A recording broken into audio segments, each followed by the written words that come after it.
आपण नक्की काही काम करा। अध्यक्ष महोदय, मागे मी स्थगन प्रस्ताव एक मांडलेला, आपण मला 1.5 मिनिटं बोलायला दिलं। काय प्रस्ताव होता?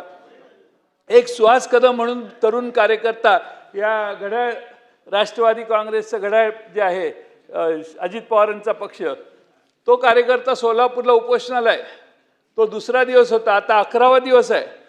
पण अध्यक्ष महोदय, त्याचा मुद्दा काय होता? त्याचा मुद्दा एक आहे की मटका, पत्ते, club, dance bar, spa, girl parlour, गांजा, व्हिडिओ गेम, चक्री गेम, हातभट्टी, विषारी शिंदी जोमात चालू आहे।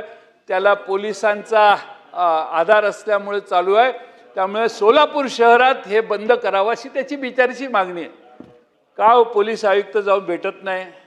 पोलीस आयुक्त राहू दे, SP जाऊन तिथल्या DYSP खालचा DCP जाऊन सोलापूर शहरातला भेटून त्याची समजूत घालून त्याला आश्वस्त का करत नाही?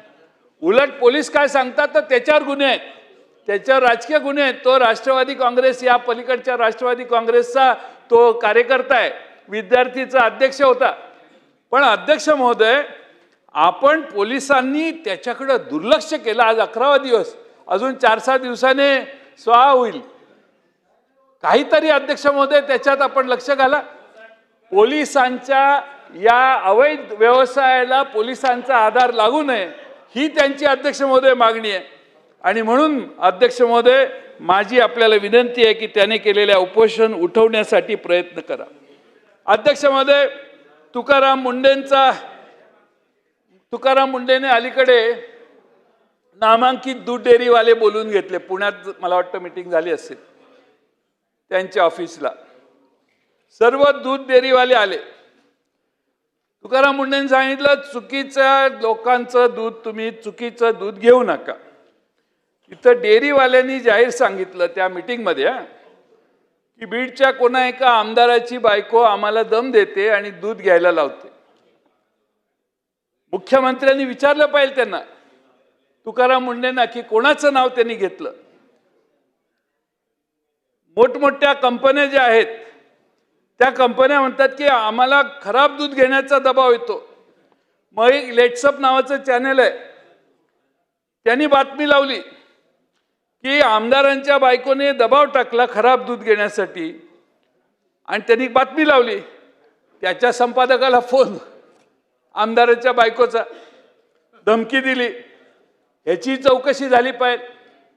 अध्यक्ष महोदय, हे काय चाललंय राज्यामध्ये? किती कॉन्फिडन्स, ओव्हर कॉन्फिडन्स। म्हणजे आपल्याला कुणाचा तरी आशीर्वाद आहे। बसा बसा बसा बसा, बोला। म्हणून म्हणतोय, तुमच्यावरचा अन्याय दूर करायला देवेंद्र फडणवीसांनी चौकशी करावी आणि कुणाची बायको आहे त्याची माहिती सभागृहाला पुढच्या अधिवेशनाच्या पहिल्या दिवशी द्यावी अशी माझी त्यांची मागणी आहे। अध्यक्ष महोदय, चोर मचाए शोर असं होऊ नये।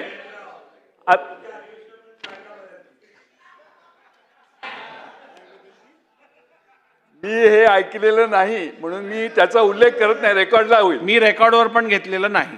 थँक्यू। सध्या दूध व्यवसायात असं होऊ नये अशी आमची विनंती आहे।